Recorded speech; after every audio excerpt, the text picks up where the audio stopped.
उसमें उन्होंने कहा कि मेरा चुनाव वैध था, वैध है, वैध रहेगा।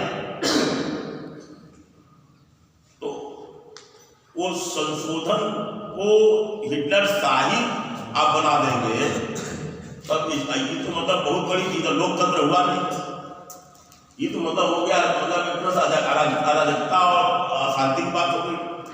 हाईकोर्ट ने उनको चुनाव में 6 साल तक आयु घोषित कर दिया था कि अब आप चुनाव नहीं लड़ सकती हैं, और भ्रष्टाचार हुआ है। जब सरकार बन गई तो उन्होंने संशोधन कर दिया। जब न्यायालय के सामने चुनौती हुआ, मामला न्यायालय के सामने आया, तो न्यायालय भी क्या करें, उनके चुनाव को वैध कर दिया। लेकिन उसमें जो संशोधन हुआ है वो आधारभूत ढांचे को नष्ट कर रहा है, क्योंकि लोकतंत्र में निष्पक्ष और स्वतंत्र चुनाव होना जो है ये बहुत जरूरी है। पारदर्शिता बहुत जरूरी है। तो सुप्रीम कोर्ट ने कहा कि ये जो है विधि का शासन और न्यायिक पुनर्विलोकन और निष्पक्ष और स्वतंत्र चुनाव ये आधारभूत ढांचा है, आधारभूत ढांचा को नष्ट करता है। इसलिए खंड 4 जो है अवैध है, चुनाव को वैध कर दिया। लेकिन वो पूरी तरह से हारी, 77 में पूरी तरह से हारी, तो जनता ने तो स्वीकार किया नहीं। तो सरकार के सारे संशोधनों को जनता आंख मूंद कर स्वीकार नहीं करती है। ऐसे बहुत से उदाहरण संविधान में पड़े हुए हैं। तो हमारे यहाँ संविधान निर्माताओं ने मध्यम रास्ता अपनाया और ये 3 तरीका बताया संविधान में संशोधन करने का। तो पहला तरीका क्या बताया? साधारण बहुमत।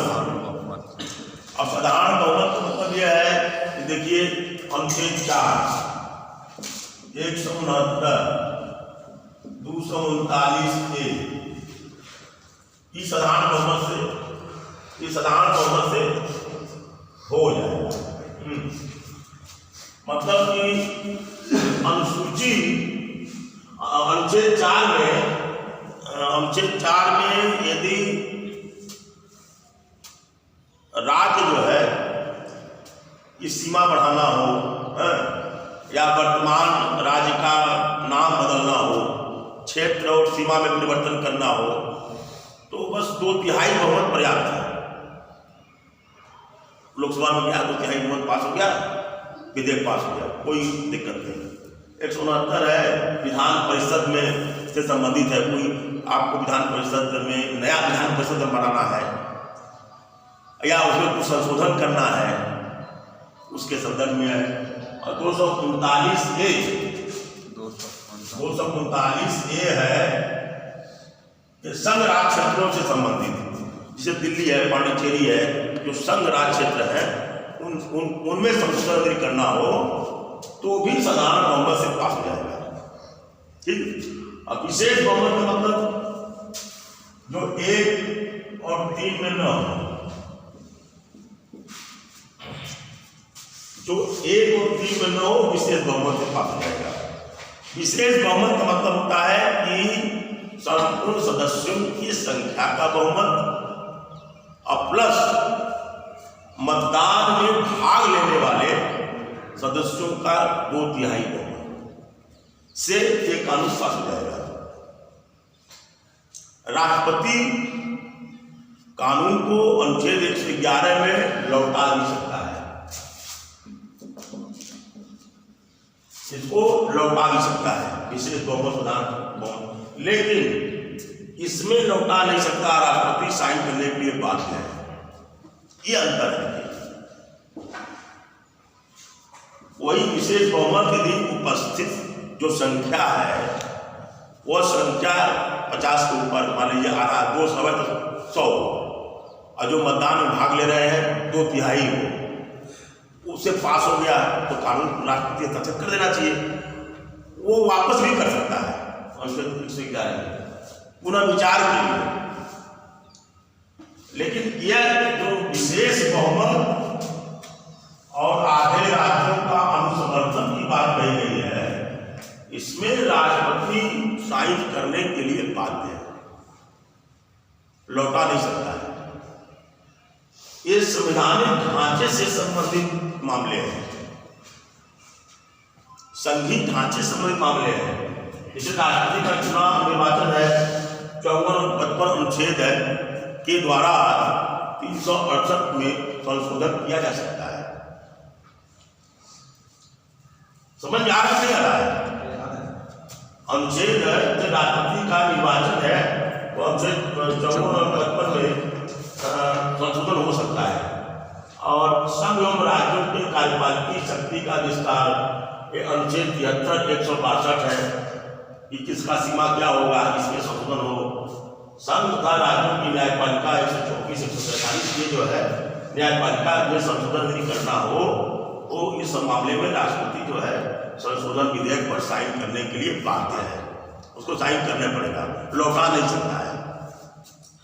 और तीसरा क्या है, राज्यों की विधायी शक्ति को विभाजन, जैसे कि 245 है, अनुच्छेद 245 ये कहता है, बैठा है अनुच्छेद 245 ये कहता है कि संसद और राज्य विधानमंडल द्वारा बनाई गई विधियों का विस्तार, संसद कोई विधि बना रहा है भारत के लिए, पूरे भारत में वो लागू होगा और उसमें जो है राष्ट्रपति के पास गया तो राष्ट्रपति साइन कर देगा, वो विरोध नहीं करेगा और लौटाएगा नहीं, क्योंकि संघीय ढांचे संबंधित है।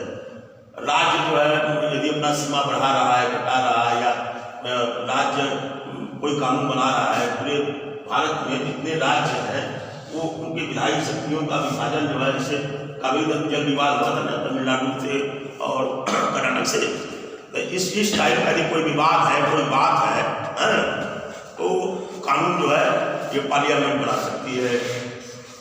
और जैसे 246 है, संसद और राज्य विधानमंडल में विषयों से संबंधित विधियों का विस्तार, जो 96, 66, 43 विषय हैं, संघ सूची, संवर्ण सूची, संघ सूची, राज्य सूची, जो विषय हैं, तो विषय में भी परिवर्तन करने के लिए कभी कभी जो है संशोधन होते हैं।